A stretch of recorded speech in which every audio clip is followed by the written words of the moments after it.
जय हिंद दोस्तों, आप देख रहे हैं साइंस टॉक्स और हम लोग बात कर रहे हैं दर्पण के बारे में।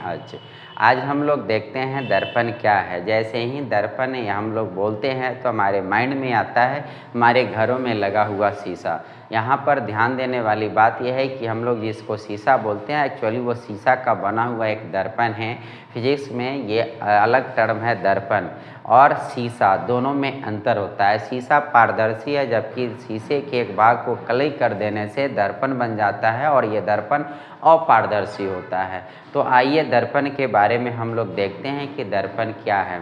तो अगर हम लोग दर्पण की हम लोग बात करें कि दर्पण को हम किस आधार पर हम बांट सकते हैं कि कौन कौन सा दर्पण हो सकता है, तो इसके लिए हमको देखना पड़ेगा अपारदर्शी सतह को। ठीक है ना, अपारदर्शी सतह, अगर कहीं कोई एक अपारदर्शी सतह है तो ये दर्पण हो सकता है और साथ ही साथ वो प्रकाश का परावर्तन करता हो, यानी कोई ऐसा सतह जो अपारदर्शी हो और प्रकाश की किरणों को क्या करता हो, परावर्तित करता हो, तो हम लोग उसको क्या बोलते हैं, दर्पण बोलते हैं। तो दर्पण की ये दो पहचान होगी कि वो एक अपारदर्शी सतह होगा और फिर क्या करेगा, प्रकाश की किरणों को परावर्तित करेगा।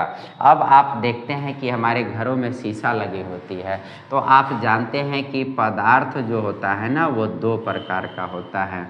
एक को हम लोग कहते हैं पारदर्शी, ठीक है ना, एक को हम लोग क्या बोलते हैं, पारदर्शी, ट्रांसपेरेंट, ठीक है ना, और दूसरे को बोलते हैं अपारदर्शी।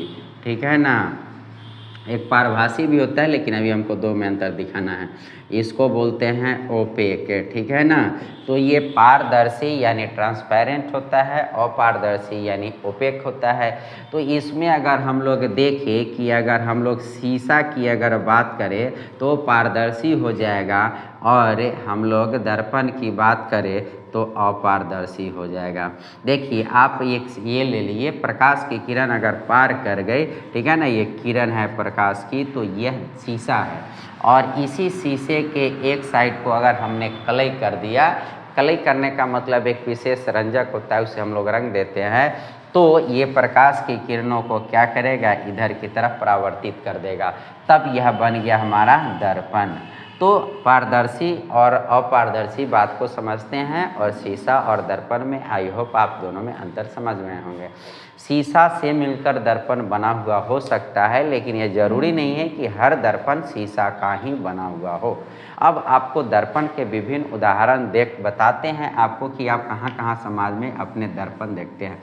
सबसे पहले तो हम लोग अपने घर में देखते हैं, हम लोग घरेलू उपयोग में हम लोग दर्पण को देखते हैं। ठीक है ना, हम लोग देखते हैं घरेलू उपयोग में, आप देखे होंगे घरेलू उपयोग, ठीक है ना। दर्पण को हम लोग घरेलू उपयोग में देखते हैं।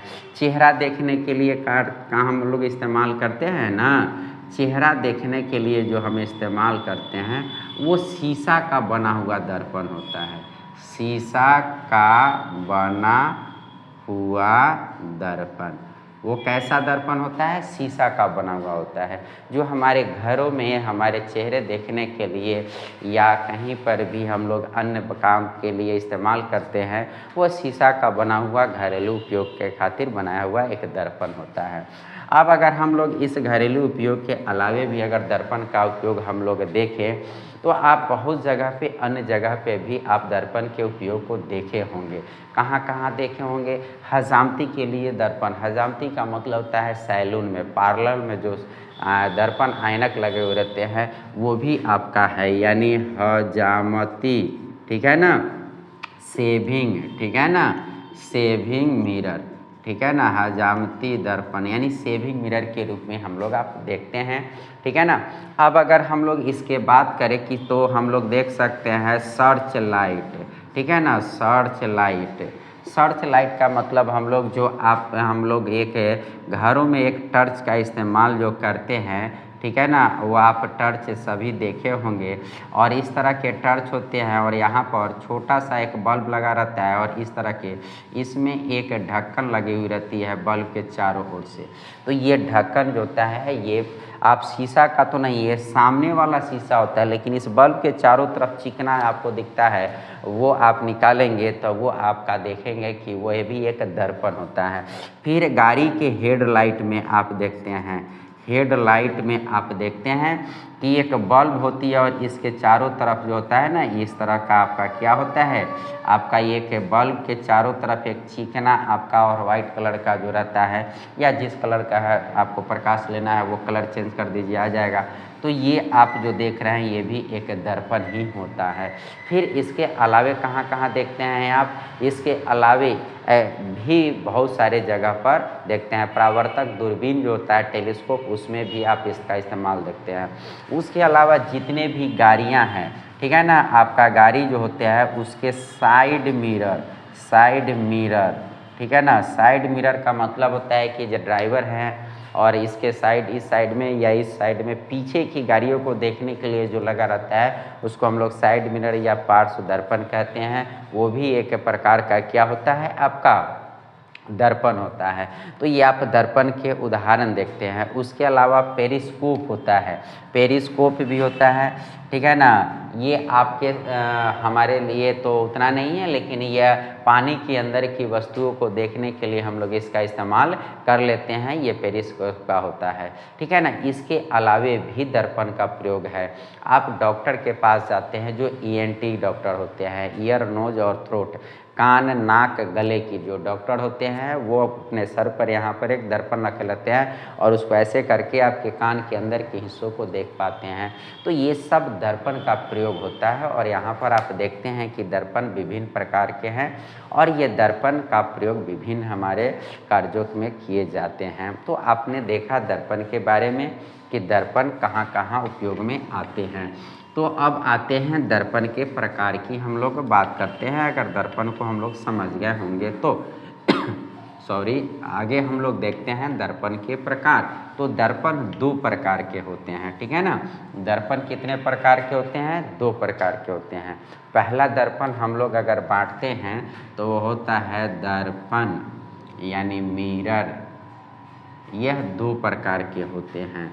इसमें अगर हम लोग देखें पहला तो हो जाता है स्फेरिकल मिरर, ठीक है ना, यानी जिसको हिंदी में बोलेंगे गोलीय दर्पण, ठीक है ना, इसको हम लोग गोलीय दर्पण बोलेंगे। और दूसरा हो जाता है प्लेन मिरर, ठीक है ना, इसको हम लोग बोलेंगे समतल दर्पण, ठीक है, समझ में आया। तो ये स्फेरिकल मिरर भी 2 प्रकार का हो जाएगा, एक हो जाएगा अवतल दर्पण और एक हो जाएगा उत्तल दर्पण, ठीक है। और ये प्लेन मिरर अकेले रहेगा। इसको अंग्रेजी में कहते हैं कनकेव और इसको कहते हैं कन्वेक्स।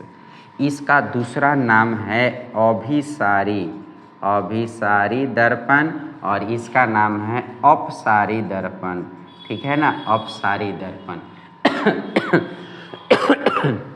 यानी कन्वर्जिंग और इसको हम लोग करते हैं डाइवर्जिंग। आपको याद होगा, और अगर आपने मेरा क्लास नहीं देखा है तो आप लाइट से संबंधित जो मैंने क्लासेज लिए हैं उसमें किरण पुंज, प्रकाश पुंज मैंने बताया था, उसमें देखेंगे कि अपसारी और अभिसारी क्या होता है। अगर प्रकाश की किरणों को एक जगह पर मिला दे उसको अभिसारी कहते हैं, एक जगह से चारों तरफ भगा दे उसको अपसारी कहते हैं। जैसे ये बल्ब है, बल्ब जल रहा है तो प्रकाश चारों तरफ जा रहा है, तो इसे अपसारी प्रकाश पुंज है ये। तो ये हमारा दर्पण हो गया। अब अगर हम इसको फिगर से समझने की कोशिश करें तो इसको हम लोग फिगर से देख लेते हैं। ये हम एक बनाए फिगर,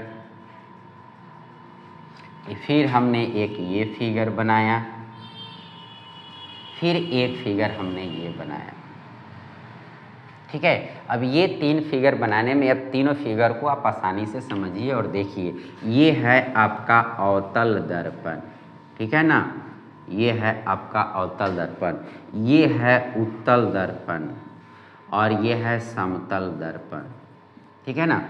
आप एक चीज़ को यहाँ पर ध्यान रखेंगे, वो ये ध्यान रखेंगे क्या कि अगर इस तरह का अगर आकृति बनाए हैं तो आप ये समझेंगे कि एक पतला कोई होगा जो इस तरह से तीर की तरह मुड़ा होगा, धनुष की तरह होगा, उसको हम अवतल कहेंगे। तो देखिए आकृति इस तरह से दिख रही है लेकिन वो धनुष की तरह नहीं होगा।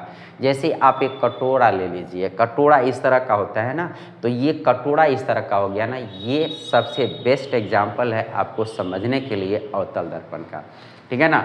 और उस कटोरे में अगर अंदर से मुंह दिख रहा है ना तो ये अवतल की विशेषता हो गया, और बाहर से देख रहे हैं तो ये उत्तल का हो गया, और अगर ये सतह प्लेन है तो ये फिर समतल का हो गया, ठीक है ना। इसको आसानी से समझ गए आप। तो अगर धंसा हुआ इस दर्पण में आप देखेंगे कि एक इधर से इस तरह का जो हम दिखा रहे हैं ना, ये कलई किया हुआ भाग है, ठीक है ना। इसमें इधर का आप देख रहे हैं तो ये कलई किया हुआ भाग है, ठीक है ना। और फिर इसमें देख रहे हैं तो ये कलई किया हुआ भाग है, ठीक है ना। ये कलई सिल्वर आयोडाइड जैसे यौगिकों का इस्तेमाल करके इसके चारों शीशे के एक साइड में कलई कर दिए जाते हैं और ये दर्पण बना दिए जाते हैं, प्रकाश की किरण पार नहीं करते हैं। और इधर जो आप सतह देख रहे हैं इसको कहते हैं परावर्तक सतह, ठीक है ना। इसको हम लोग क्या बोलते हैं, परावर्तक सतह। फिर इसका भी इधर का सतह है, इसको हम लोग बोलते हैं परावर्तक सतह, ठीक है ना। फिर इसका इधर वाला भाग है वो क्या कहते हैं, परावर्तक सतह।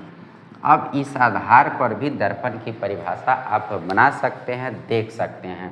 दर्पण की परिभाषा क्या देख सकते हैं, दर्पण का अगर सतह धंसा हुआ रहे, कौन सा सतह, परावर्तक सतह, परावर्तक सतह धंसा हुआ रहे और उभरे हुए सतह को कलई किया हुआ रहे तो आप इसको कहेंगे अवतल दर्पण कनकेव लेंस मिरर। अब अगर ये इसको पलट देते हैं इस तरह से, उभरा हुआ सतह रहे जो कलई किया हुआ नहीं रहे यानी परावर्तक सतह रहे और कलई किया हुआ भाग धंसा हुआ रहे तो इसको हम लोग कहते हैं उत्तल दर्पण कन्वेक्स लेंस मिरर। और अगर ये सतह समतल रहे यानी कि जिस दर्पण का सतह समतल रहे उस दर्पण को समतल यानी प्लेन, तो उस दर्पण को हम लोग कहते हैं समतल दर्पण प्लेन मिरर। अब ये बात समझ में आ गई होगी, मैं समझता हूँ। अब एक सवाल आप कहेंगे इसको स्फेरिकल यानी गोलीय क्यों नाम दिया गया है। तो इसको गोलीय इसलिए नाम दिया गया है कि इसको अगर आप पूरा करेंगे तो एक गोला बनेगा और इसको भी आप पूरा करेंगे तो एक गोला बनेगा। तो आपसे कोई पूछे कि गोलीय दर्पण क्या है तो गोलीय दर्पण एक गोले का भाग होता है, इसीलिए इसका नाम पड़ गया है गोलीय दर्पण। तो गोलीय दर्पण में कौन कौन आ जाएंगे, एक अवतल दर्पण, एक उत्तल दर्पण और ये समतल दर्पण है, ये गोलीय दर्पण का भाग नहीं है। अगर इसी अवतल दर्पण को इस तरह से और कर्व कर दे तो इसको हम लोग एक दूसरा दर्पण बोलते हैं परवलयिक दर्पण, ठीक है ना, परवलयिक दर्पण। इसको हम लोग क्या कहते हैं, परवलयिक दर्पण बोलते हैं। ये अवतल दर्पण है, इसमें गोलीय विपथन नाम का दोष पाया जाता है जबकि इस दर्पण में वो दोष कम हो जाता है। और एक्चुअली गाड़ी के हेड लाइट में, ठीक है ना, या टर्च लाइट में, सर्च लाइट में ये एक्चुअली यही परवलयिक दर्पण का प्रयोग किया जाता है। तो मैं ये समझता हूँ कि आप दर्पण के बारे में अच्छी तरह से ये बातें समझ में आ गई होगी आपके, और ये तीनों दर्पण की विशेषताओं को देख ली और तीनों दर्पण के बारे में आपने समझ लिया। अब अगर आते हैं कि तीनों दर्पण में किस प्रकार का प्रतिबिंब बनता है तो यह ध्यान देने की बात है। प्रतिबिंब का मतलब होता है इमेज यानी फोटो।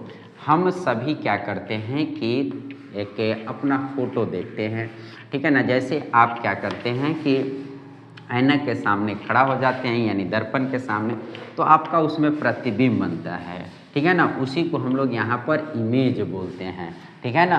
तो यह इमेज किस में कैसा बनता है इसको हम लोग अगर देखें तो अगर हम यहाँ पर लिखे अवतल दर्पण, ठीक है, यहाँ पर लिखे उत्तल दर्पण और यहाँ पर लिखते हैं समतल दर्पण, ठीक है। तीन दर्पण हमने ले लिया और तीनों दर्पण की हम विशेषता करें तो अगर हम प्रतिबिंब का प्रकार देखें, प्रतिबिंब दो प्रकार के होते हैं, एक काल्पनिक यानी वर्चुअल और एक है रियल यानी वास्तविक। जैसे आप समतल दर्पण में देखते हैं, दर्पण के सामने खड़ा होते हैं तो वो आपको दिखता है, फिर हट जाते हैं, नहीं दिखता है, वो उसी के अंदर दिखेगा, तो इसको हम लोग काल्पनिक प्रतिबिंब कहते हैं। ये क्या कहते हैं, परावर्तित किरणों के कटान से नहीं बनते हैं, बस ये प्रतीत होते हैं। और जो वास्तव में कटान से बनते हैं तो उसको हम लोग क्या कहते हैं कि वास्तविक प्रतिबिंब कहते हैं। मैं प्रतिबिंब का एक क्लास लूँगा, फिर वहाँ पर मैं इसको बताऊँगा। अभी मैं दर्पण की विशेषताएं बता रहा हूँ। तो दर्पण में इसमें अगर देखेंगे तो अवतल दर्पण में काल्पनिक प्रतिबिंब बनेगा, ठीक है ना, अब प्लस वास्तविक भी बनेगा, ठीक है ना, वास्तविक। अवतल दर्पण में काल्पनिक प्लस वास्तविक बनेगा। उत्तल दर्पण में सिर्फ बनेगा आपका काल्पनिक प्रतिबिंब, और समतल दर्पण में देखें तो इसमें भी सिर्फ बनेगा काल्पनिक प्रतिबिंब। तो प्रतिबिंब बनने की प्रकार के हिसाब से अगर तीनों दर्पण की विशेषताएं देखें तो अवतल दर्पण यानी कनकेव मिरर में हमेशा वर्चुअल और रियल दोनों प्रकार के बनेंगे। हाँ, ये दोनों प्रकार के बनेंगे। फिर ये उत्तल दर्पण में हमेशा काल्पनिक बनेंगे, समतल दर्पण में हमेशा क्या होंगे, आप ध्यान रखेंगे, काल्पनिक। यानी दो दर्पण में काल्पनिक प्रतिबिंब बनेंगे, एक में काल्पनिक और वास्तविक दोनों बनेंगे। अगर हम इसकी आकार की बात करें, ठीक है ना, तो इसमें आकार जो होगा वह बड़ा होगा, बराबर होगा, ठीक है ना, और छोटा होगा। यानी प्रतिबिंब जो अवतल दर्पण में बनेगा वस्तु के बराबर भी हो सकता है, वस्तु से बड़ा भी हो सकता है और वस्तु से छोटा भी हो सकता है। यानी तीनों क्वालिटी का आकार का इसमें प्रतिबिंब बन सकता है। जबकि अगर हम लोग बात कर रहे उत्तल दर्पण में तो इसमें ध्यान रखेंगे हमेशा छोटा बनेगा, ठीक है ना, हमेशा छोटा बनेगा, कभी भी बड़ा नहीं बनेगा, ठीक है ना। और समतल दर्पण में हम बात करें तो हम यहाँ पर बात करेंगे तो क्या हो जाएगा, ये हमेशा बराबर बनेगा, ठीक है ना, हमेशा बराबर बनेगा। यानी कभी भी छोटा बड़ा नहीं बनेगा। जितना बड़ा प्रतिबिंब है उतना ही बड़ा वस्तु है, वस्तु जितना बड़ा है उतना ही बड़ा प्रतिबिंब है, यानी दोनों आपस में बराबर होंगे। अगर आकार से अगर हम लोग देखें तो एक शब्द आता है आवर्धन। आवर्धन बराबर होता है प्रतिबिंब की ऊंचाई, ठीक है ना, प्रतिबिंब की ऊंचाई बटा वस्तु की ऊंचाई, वस्तु की ऊंचाई। अगर हम इसको देखें तो प्रतिबिंब की ऊंचाई, इसमें प्रतिबिंब हमेशा छोटा है, यानी वस्तु से हमेशा छोटा होगा। अंश में हम छोटे अंक को रखेंगे तो ये हमेशा 0 से 1 से कम आएगा। यानी इसमें हम लोग आवर्धन की चर्चा करें तो ये आवर्धन जो हो जाएगा वो लेस देन 1 होगा। यानी उत्तल दर्पण का आवर्धन हमेशा का हमेशा क्या होता है, आपका 1 से कम होगा। अगर इसकी आवर्धन की समतल दर्पण की आवर्धन की अगर हम लोग बात करें तो इसका आवर्धन हमेशा बराबर होगा, इक्वल टू 1 होगा। और इसके अगर हम लोग बात करें तो इसमें बराबर होगा। अगर प्रतिबिंब दोनों ऊपर नीचे बराबर, यानी प्रतिबिंब जितना बड़ा उतना ही वस्तु बड़ा, तो इसमें आवर्धन क्या हो सकता है, बराबर भी हो सकता है। अगर प्रतिबिंब बड़ा बन रहा है तो एक से बड़ा भी आवर्धन हो सकता है, और छोटा बन रहा है तो एक से छोटा भी हो सकता है। यानी तीनों की संभावनाएं यहाँ पर मौजूद है, ठीक है ना। अब एक अगर हम लोग अगर देखें कि इसका प्रतिबिंब का आवर्धन प्लस या माइनस, तो इसमें प्लस और माइनस दोनों की संभावना है। अगर प्रतिबिंब वास्तविक है तो आवर्धन ऋणात्मक हो जाता है, क्योंकि प्रतिबिंब की ऊंचाई चिन्ह परिपाटी से निगेटिव हो जाती है। इसको हम लोग और देखेंगे, फिलहाल अभी इसकी प्रॉपर्टीज आप देख रहे हैं। तो ये प्लस और माइनस दोनों होता है। इसमें उत्तल दर्पण में सिर्फ काल्पनिक प्रतिबिंब बनेंगे, इसलिए इसके आवर्धन हमेशा प्लस होते हैं। और आपका इसमें हमेशा काल्पनिक है तो ये प्लस होंगे। दोस्तों, अगर प्रतिबिंब वास्तविक नहीं है, काल्पनिक है, तो काल्पनिक आवर्धन हमेशा क्या होता है, पॉजिटिव होता है, और वास्तविक प्रतिबिंब है तो उसका हमेशा क्या होता है, निगेटिव होता है। तो ये दोनों काल्पनिक है इसलिए पॉजिटिव होगा। आपसे एग्जाम में क्वेश्चन पूछ देता है कि +1 आवर्धन लिखा हुआ है, इसका क्या तात्पर्य है। तो प्लस यह बताता है कि प्रतिबिंब काल्पनिक है, वर्चुअल है, और 1 यह बताता है कि प्रतिबिंब की ऊंचाई जितनी है उतनी ही वस्तु की ऊंचाई है, अथवा वस्तु जितना बड़ा है उतना ही बड़ा प्रतिबिंब बन रहा है। तो ये आप दोनों की विशेषताओं को आपने अच्छी तरह से देखा, ठीक है ना। तो ये मुख्य विशेषताएं हैं आपके तीनों दर्पण की। आप इस तीनों दर्पण की मुख्य विशेषताओं को आप याद रखेंगे, ठीक है ना। तो अब आते हैं हम लोग, ये तीनों दर्पण को हम लोगों ने देख लिया, तो इसको हम लोग देखने के बाद ये आते हैं कि तीनों दर्पण का प्रयोग कहाँ कहाँ होता है, इसको हम लोग देख लेते हैं। तो प्रयोग की दृष्टि से अगर हम लोग देखें इस तीनों दर्पण का, तो यहाँ पर आप देख सकते हैं कि प्रयोग कहाँ कहाँ होता है। यहाँ पे मैं लिख देता हूँ, फिर से मैंने इसको इरेज कर दिया है।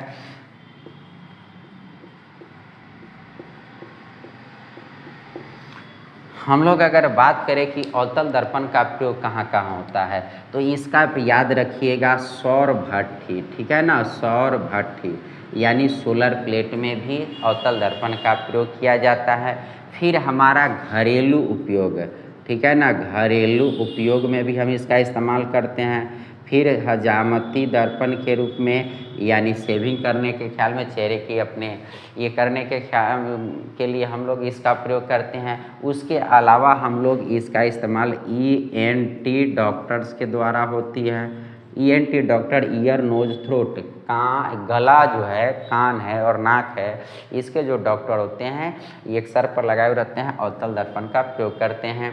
अगर इसके बाद अगर हम लोग देखें तो देखेंगे कि ये सर्च लाइट का में प्रयोग होता है, ठीक है ना, सर्च लाइट यानी टॉर्च लाइट वगैरह हम लोग देख सकते हैं, ठीक है ना, टॉर्च लाइट, ठीक है ना।